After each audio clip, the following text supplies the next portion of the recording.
That's a good question, Resident Evil. Do you actually believe that there is really a black and white between the love and hate for Capcom on the internet, or do you acknowledge that there are some that are like us, that want games like Marvel Infinite to fail so that Capcom will acknowledge their mistakes and do better as a game developer? Here's how it actually works, Resident Evil. Capcom Fighting Jam was a fighting game that came out and was picking up on the predecessors of Marvel 2 and Capcom vs. SNK 2 and Third Strike. Fighting Jam tanked. Like, nobody bought it. It was a huge flop. That game tanking sank Street Fighter for 8 years. 8 years. There were no more Capcom fighting games. Like, Capcom was not a fighting game developer anymore. So that can happen again. Like, if all of a sudden Cross Tekken, Marvel Infinite, and Street Fighter V don't do well, Capcom doesn't have any reason to continue making fighting games for, like, until management changes. So, if they can find success in other ways, I mean, obviously, that'd be good. It's obvious that they are, quote-unquote, learning their lesson because they're not fucking making money on the sales of their fighting games, which is where they usually should. Cross Tekken didn't meet its sales goals, Street Fighter V didn't meet its sales goals, and I guarantee you Marvel Infinite is not going to meet its sales goals. But those games found a way to make money in other ways with their audience, and if their audience is willing to buy DLC and pay for it, then, you know, then that's what they do. Japan is a much different business than anywhere else in the world. The way they handle business is very different. So it's not going to be like, hey, it could very much be a situation where all our fighting game division isn't making any more money, and we're just losing money on everything now. Pack it up. And then you have to wait for those people that are in those positions to leave. And then for new people that have a passion for fighting games to show up and be like, hey, what happened to our fighting games? Where are they? Let's bring them back. The problem is that people don't leave positions in Japan. People don't get fired in Japan. So the people that are higher up stay higher up for their whole life. Like, their whole life. So the problems in these games are super apparent. Like, they are obvious and they are brutal. The problem is, even as a result, I hope they find success in some way. I don't even like Street Fighter V that much. Like, I really don't like playing that game too much. But I don't hope it to be unsuccessful.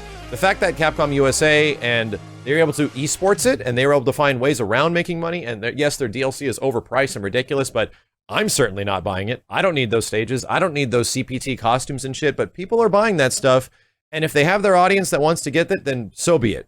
You know, so be it. Of course I'd prefer them to make everything look awesome, play awesome, and run great online.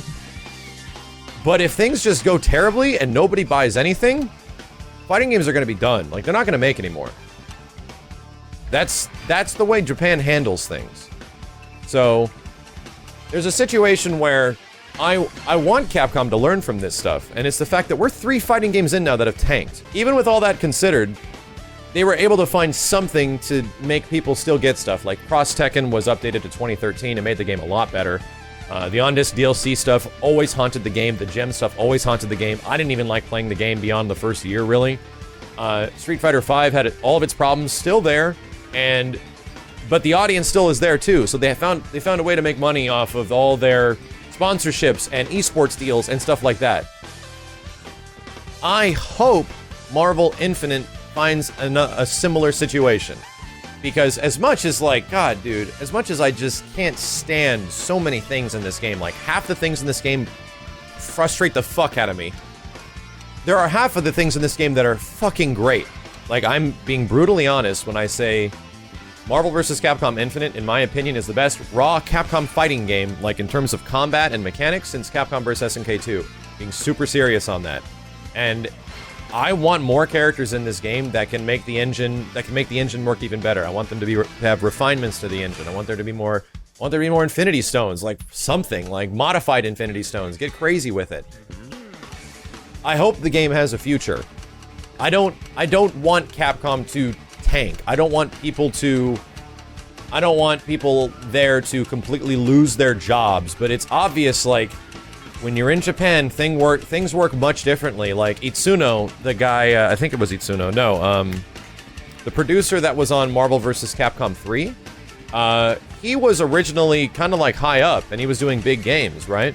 And he worked on Ultimate Marvel 3, but Ultimate Marvel 3 suddenly doesn't sell very well, so the next game you see the guy working on is like a JoJo game. Like, he made the JoJo port, and I haven't heard anything about him since then. The guy essentially got, yeah, Nitsuma, he essentially got demoted like crazy. And that's what kind of happens. You don't get fired in Japan, you get demoted. So because Ultimate Marvel 3 didn't sell well, and it really didn't meet sales expectations, Nitsuma was like downgraded to really low-tier games.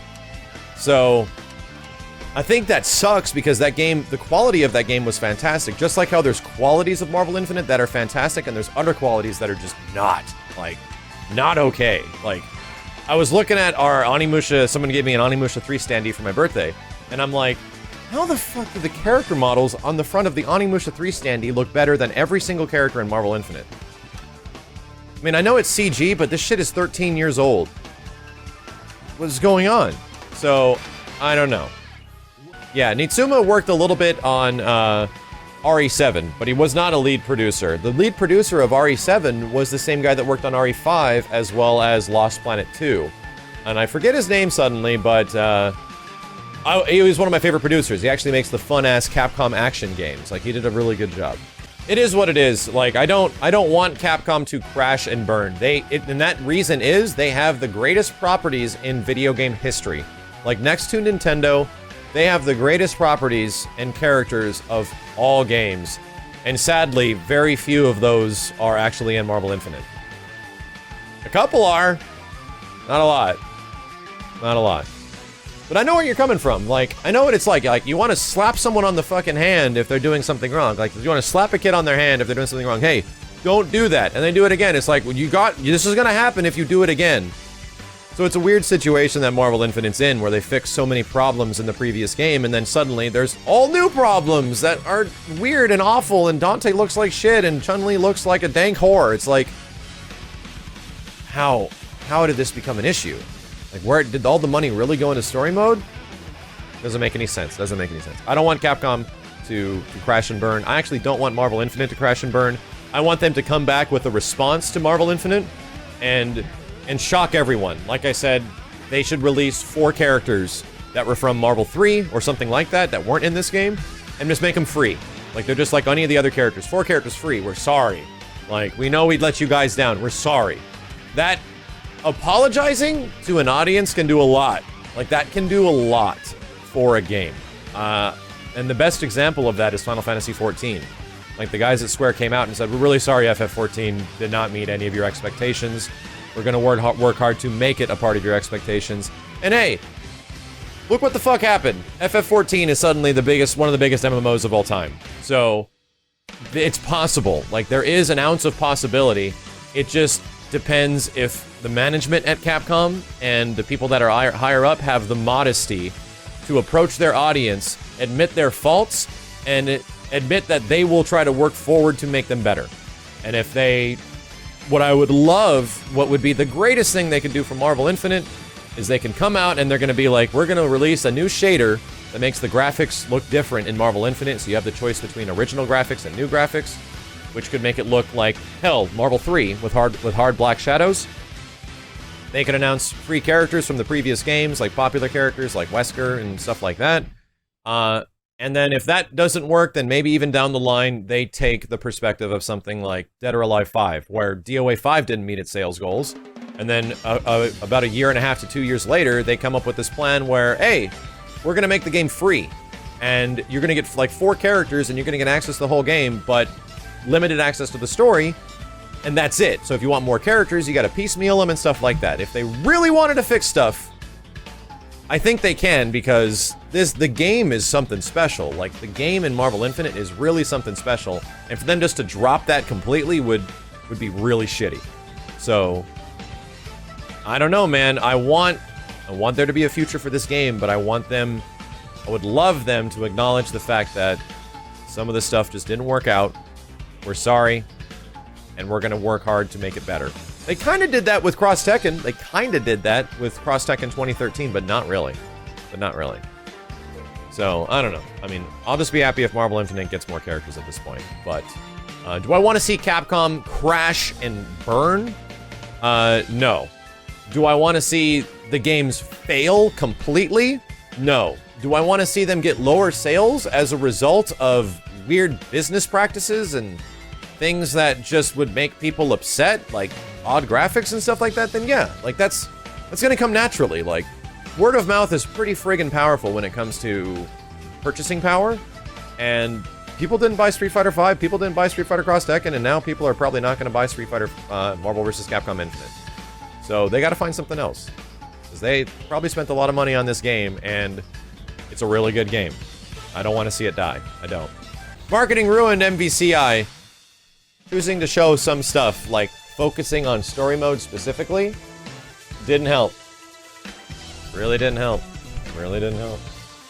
The reason a lot of people are super bummed out about Infinite is that, yes, the roster does suck, because many of the mainstays that so many people liked from the previous game and the games before that are not here anymore, so there's nothing to get attached to. That's why people aren't buying. People are waiting. Like, no shit, I guarantee you a ton of people are just waiting for an Ultimate version or just waiting down the line so that they're just gonna get an eventual character in the future that they'll be happy with. So, I hope that happens. I hope that we're gonna be put into a situation where Marvel's like, fuck, game didn't do good. Spit out the X-Men. Just put in Wolverine. Like, start making executive decisions. Yeah, that'd be awesome. That's the best case scenario in my opinion.